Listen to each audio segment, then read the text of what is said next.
Today, a rare criminal court session on a Saturday, the murder trial for Karmelo Anthony. And today, a surprising shift. The state is done with their portion of this trial. Anthony's defense. Hold on, man. Let me ask you guys a question. Let me ask you something. How many parents are watching this right now saying that would never be my child? Because every parent in that courtroom probably thought the exact same thing. I don't care what side of this case you're on. I'm not here to debate the verdict. I'm not here to debate politics. I'm here to ask a different question. What are we teaching our children about consequences?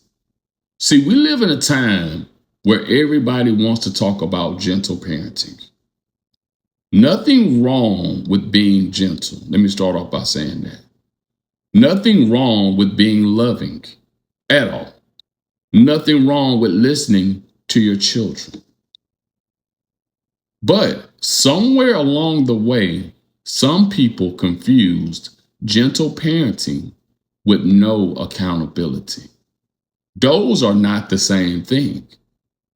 I grew up in an era where a lot of us got our tails whipped, a whole bunch of us.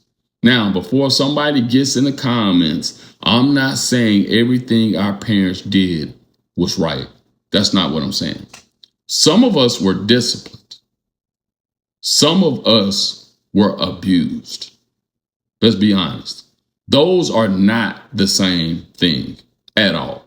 But what I am saying is many of us understood one thing very early. Actions have consequences. Today, a lot of young people are growing up in a world where every feeling gets validated, but every behavior doesn't get corrected. There's a difference. You can love your child and still tell them they are wrong. You can support your child and still hold them accountable. You can be compassionate and still have boundaries. Those things can exist together. Presenting witnesses and testimony today. That teenager is the former Frisco ISD student accused of stabbing 17-year-old Austin Metcalf. He also a student of that school district at a high school track meet back in April of 2025. That youngster, Austin Metcalf, he died from those injuries. The prosecution over 3 days called more than 20 witnesses, most of them teenagers, some of them actually crying while testifying. Today, our Don White, covering the trial, reports the final witness from prosecutors was an adult who identified Austin Metcalf's official cause of death. Some of the most gripping testimony was from the medical examiner's office here at the Collin County Courthouse. The judge warned the courtroom this information would be graphic, and that is when Austin Metcalf's family left the room. Collin County Chief Medical Examiner Dr. Elizabeth Ventura testified Metcalf was stabbed through the heart. She described the wound as gaping, 2.5 inches in length, and not survivable. Prosecutor Bill Worski showed 4 autopsy photos to the jury. Several jurors appeared emotional and put a hand over their mouth. 18-year-old Eddie Parra, a teammate of Metcalf at Memorial High School, also took the stand. Prosecutors asked who he noticed in their tent. He said Karmelo Anthony, and he thought it was weird because teams are supposed to stay in their own tents. Parra broke down on the stand when describing the stabbing, saying he noticed blood and a hole in Metcalf's chest, and Metcalf started screaming for help. The prosecutor asked Parra if the case was about race or self-defense. He said no. Worski went on to ask who was wrong that day. Parra said Karmelo and that he didn't have a reason to stab Metcalf. Another witness said he didn't believe the stabbing was in self-defense, saying that's lethal force against non-lethal force.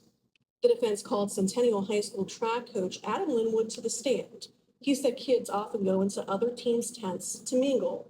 Prosecutors asked if an athlete should have a knife at a track meet, and the coach said no. Anthony's defense team argued he acted in self-defense and says at the time of the fatal stabbing, Frisco ISD had no policy barring athletes from going into other teams' tents. Anthony faces 5 to 99 years in prison if convicted, or a life sentence. The trial will resume at 9 a.m. on Monday with more defense witnesses. In McKinney, Dawn White, CBS News, Texas. And as that And what hurts me most about stories like this is that one decision can change everything. One moment, one choice, one emotional reaction. And now families are devastated. Devastated. Lives are changed forever. Dreams are gone. Gone. And no parent gets to rewind the clock. We don't get to go back. That's why I've always said parenting isn't just about protecting your children.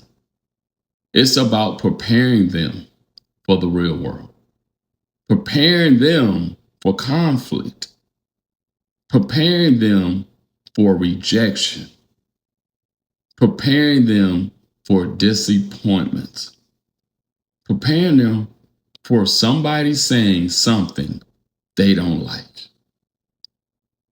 preparing them for life. Because life doesn't just care about your feelings. Life doesn't care about your feelings. Life responds to your decisions.